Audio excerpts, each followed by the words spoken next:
Welcome back to Next Gen Console Watch 2020, our new show following all the news and rumors on the PlayStation 5 and Xbox Series X. I'm Damon Hatfield, and I'm joined by Ryan McCaffrey, host of IGN's Xbox podcast, Podcast Unlocked. Howdy, Damon. Howdy, and Jonathan Dornbush, host of IGN's PlayStation podcast, Podcast Beyond. And we begin this week with console wars. They say war never changes, but console wars do seem to maybe be changing a little bit. We asked you last week to take part in a poll. We asked you, do you participate in the next-gen console war? And the majority of respondents, 43%, said, I am a conscientious objector. Just point me to the good games. They say they don't participate in console wars. However, if you look at the comments of any IGN article related to next-gen games, the evidence there would appear that the console wars are burning brighter than ever.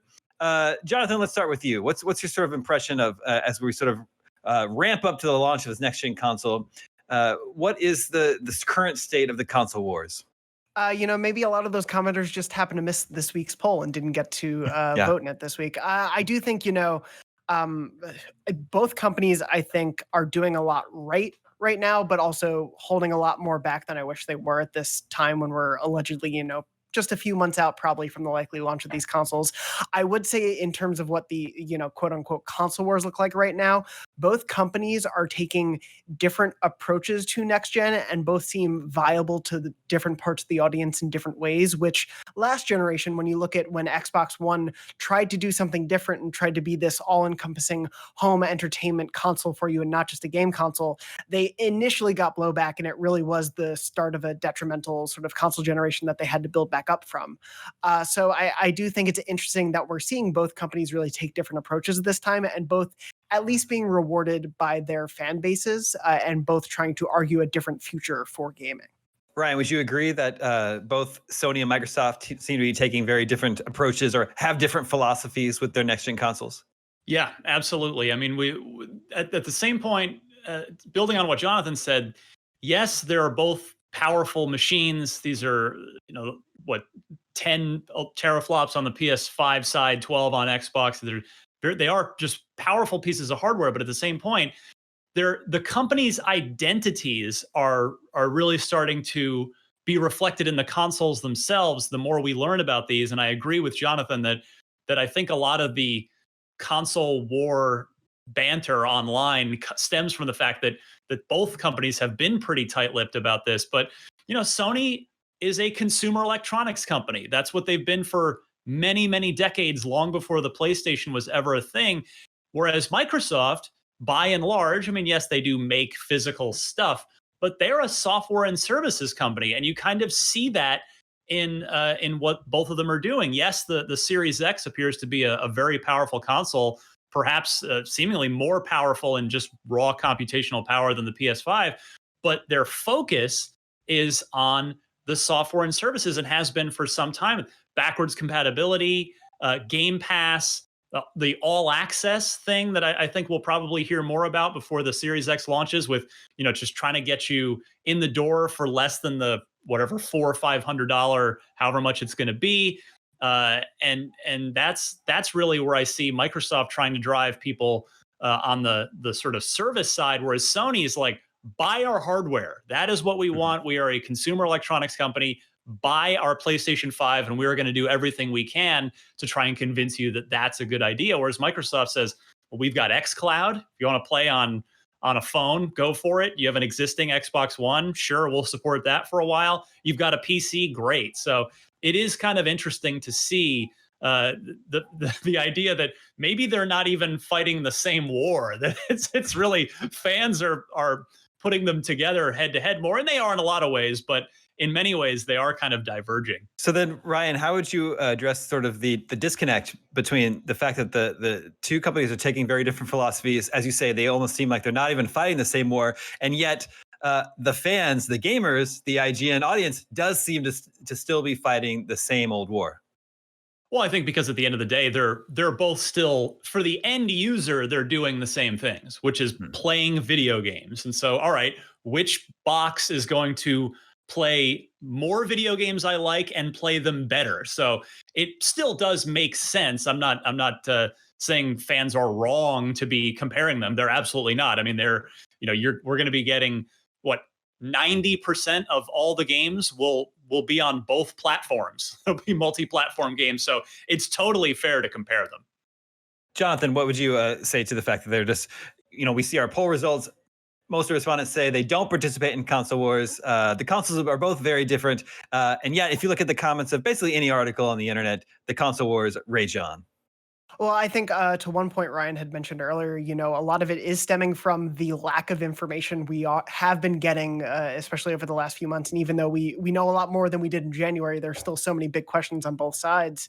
And I think when there are those questions, you are naturally going to gravitate toward, well, I'm going to probably end up investing however many $100s in this box. So I want to make sure I'm defending that decision, that decision does feel right and pertinent to, the decision I've likely already made. But on the other side of it, I think you continue to see people defending one side or the other, comparing the two sides, because that's what we've been doing for years, especially when it comes to PlayStation and Xbox. Over the last 3 generations, that has sort of been the standard way we've operated. And so it is natural to continue that cycle, even as the companies are starting to move away from each other in terms of what they're promoting and saying about what they're doing in the next generation. It's obviously natural on the consumer side to say, well, I'm still going to be buying the Series X or the PS5 based on a certain number of factors. So I'm going to compare the two. That's just what we're used to doing right now. And it goes all the way back to, I think Jonathan's a little younger than us, Damon, but yeah. When we were kids, remember the commercial, Sega do what Nintendo don't? It does go all the way back to our childhoods. There just wasn't an internet for everybody to be yelling at each other on. You only had your schoolyard. That was it. I've seen those ads on YouTube. I know what you mean. Yeah. Well, some news this week that stoked the fires of the console wars and provided ammunition for fanboy soldiers on both sides was this news that Spider-Man is coming to Marvel's Avengers exclusively on PlayStation, which seems like an incredible get for Sony, Spider-Man being one of the most popular superheroes in the world, and you have to be a PlayStation owner if you want to play with them. Jonathan, you had an op-ed this week where you said that this deal is good for Sony but bad for gamers. Is that right?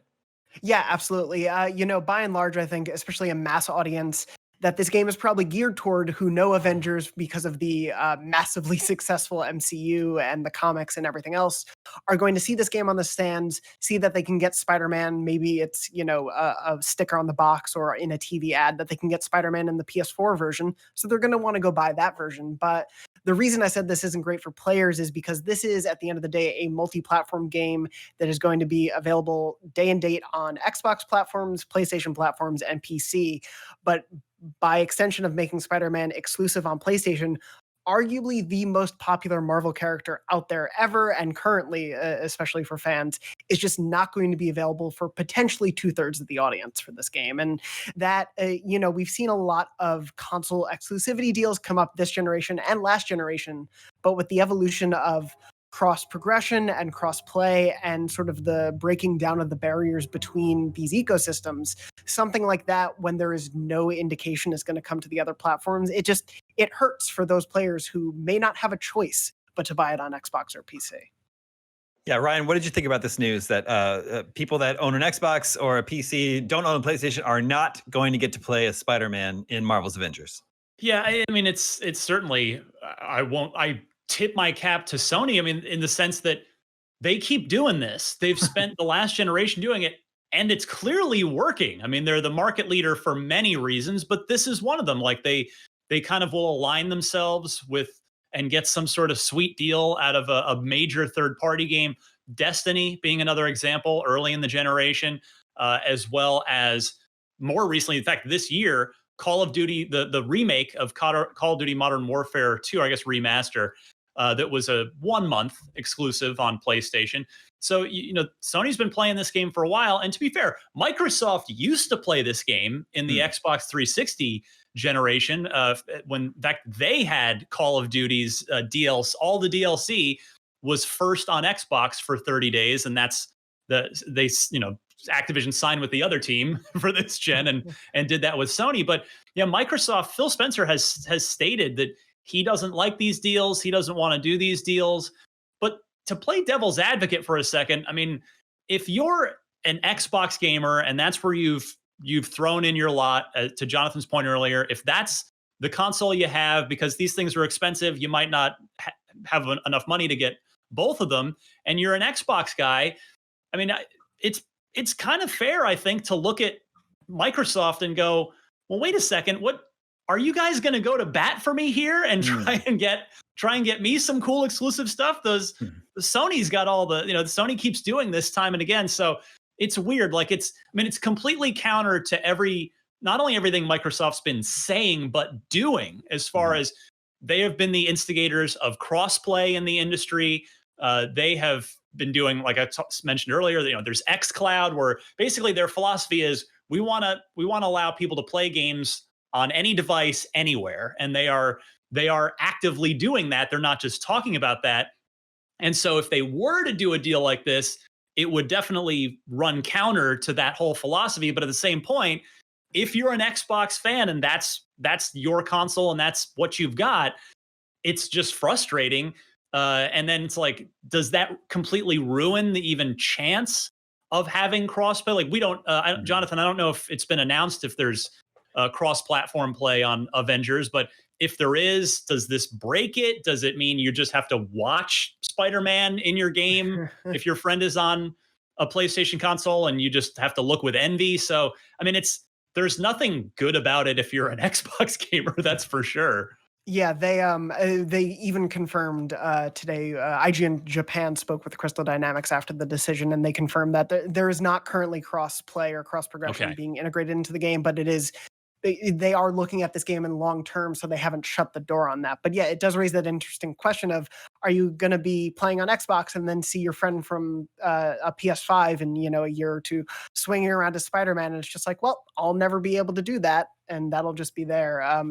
To your point of Xbox not really doing this anymore, they did the Rise of the Tomb Raider deal early this generation, and it didn't really work out for them. And so I especially see, that's a phenomenal game. Rise of the Tomb Raider is fantastic, but it didn't necessarily, I think, translate to a direct sales of Xbox One consoles or anything. So I see why they've moved away from the practice, especially as it's become more of PlayStation's practice. And as you said, it's clearly been working for PlayStation. I don't expect this is going to be the last deal like this we see. I do think there will be more deals like this, or the long-term exclusivity of Final Fantasy VII Remake launching just on PS4 before any other platforms. I do think we'll continue to see that stuff. And as I said, as long as that keeps working in the long term, as much as some fans may be upset about it online, and unfortunately, if it's translating to sales on their side, they're going to keep making these deals because it is a business. Right. People aren't voting with their wallets, or they are, and they're saying that, hey, Sony, this is totally okay to do. Exactly. And then random coincidence with this, whether you mentioned Tomb Raider, same developer, same publisher. It was Crystal Dynamics and Square Enix. So they've done it both sides now. Tomb Raider with Xbox and Avengers with PlayStation, which doesn't mean anything. I just think it's funny. Yeah, that's interesting. It's true that consoles are often judged by the quality and quantity of their exclusive games, but exclusive characters or content in third-party games is a little bit more of a murky area. That can sting a little bit more when people on other platforms are paying the same amount of money for the same game, not getting the same amount of content. So viewers, we want to know what you think about platform exclusives in third-party games. Make sure to vote in our new poll on IGN.com, and we will share the results with you next week. Before we go this week, we've got one more topic to discuss. There's lots to talk about the price of next-gen games going up. We've already confirmed that at least some games from Take-Two, like NBA 2K21, are going to be $70. $10 more expensive than games are now. The CEO of Take-Two, Strauss Zelnick, has been defending that price point, saying that the price hike reflects the quality of the experience. He said there hasn't been a price increase for frontline titles for a really long time, despite the fact that it costs a great deal more to make those titles. And we think with the value we offer consumers and the kind of experience you can really only have on these next generation consoles, the price is justified. Ryan, how does that all sound to you? Does that sound reasonable? So maybe. I mean, we talked about this where we're way overdue. I actually wrote an editorial about this when it first broke. I mean, by sheer inflation's sake, we are due for a price increase. But the sort of counterpoint is, well, the publishers should calm the heck down on the microtransactions. Yeah. So there is a case to be made for it as far as it being justified.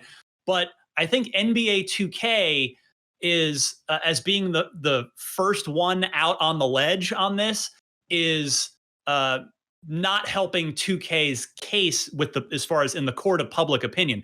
Like, I would certainly expect if he's saying this is going to be kind of a case by case basis, Grand Theft Auto 6, whenever that comes out, absolutely going to be a $70 game. But I don't think they're going to find a lot of people that balk at the idea of GTA 6 being $70, given we know how much insane content is in that game, and it gets added to with GTA Online over the years. Whereas NBA 2K is an annualized sports release, and that's not to say that there's not a lot of features and things to do in that game, but annualized sports franchise is, again, I just think not going to help you try to make this case as the only game that you're really putting out there right now as a $70 game. Yeah. Jonathan, how are you feeling about the potential $10 price hike of next generation games? And what do you think about PlayStation 5 launch titles, including stuff like Spider-Man Miles Morales, which we know isn't really supposed to be as big a game as Spider-Man was? Yeah, it's a really tough question because on the one hand, as Ryan had pointed out, inflation-wise, we're due for it. And if it did equate to this balancing out of microtransaction funny business that we sometimes see, I'd really be okay with it at the end of the day. The sales are really going to dictate it. I think if we see this long term, or if we see a lot of companies maybe pump the brakes and stay at the $60 price point. If people are willing to spend the $70 and they don't really see a downturn in number of copies sold, we'll probably see this be adopted more uniformly across the board. The economy of gaming has become so strange this generation, especially with both the rise of free-to-play games on mobile, of course, but also on consoles. Take a game like Fortnite, I can download that for free, play hundreds of hours without spending $1. Or maybe there's a costume I want to buy and I will spend $20 on it because I want that costume. But $20 is a third of a game that I could go buy otherwise. The economy of games has changed so drastically, and that's not even including $20 indie games. When you look at something like Hollow Knight, which is dozens of hours of gameplay, it costs $20. Certainly you would think on a level of number of hours played versus amount of money spent, that would be worth it on that metric. But it's really hard to say. I honestly, I get the business decision, but I also don't like the idea of having to spend more money. It's a hard pill to swallow right now, given the state of the economy across the world, across the jobless numbers you see just in the US alone. It is a thing that I think is reasonable when you look at the industry in a vacuum, but when you look at it in terms of the state of the world and the state of gaming and the state of the gaming economy, it is a tough thing to have to accept going into a new generation. And we should point out that it doesn't seem like it's going to be like a light switch as soon as the next gen consoles come out. Every game is $70. Ubisoft has said all of their launch window games are still going to be $60. There's also the option for several big games of the year, like Cyberpunk, to buy the current gen versions, and you'll get a free upgrade to next gen, so you can still buy the $60 version for that. Which is interesting, because when the last time we got a price hike from Xbox to 360 and PS2 to PS3, it was a light switch. It was just everything on those consoles was suddenly $60. But that said, I appreciate that publishers are looking at more of a case by case phase in kind of thing here. Absolutely. Yeah, for sure. And like Jonathan pointed out, the video game market has been so splintered. There's games coming in at every price point from, $5, even less than that, all the way up to $60 and $70 now. And games go on sale very soon, often after their release. So, and then, of course, just quickly to mention Game Pass. You pay that flat monthly rate, and you're getting plenty of games more than you might get for buying one game at $70. So yeah, it's going to be, I think, a long-term story when it comes to next gen. The price increases and subscription models like that, and how that affects the value that we put toward a single game purchase. And this is all information we will continue following right here on this very show. But friends, that will do it for this edition of Next Gen Console Watch 2020.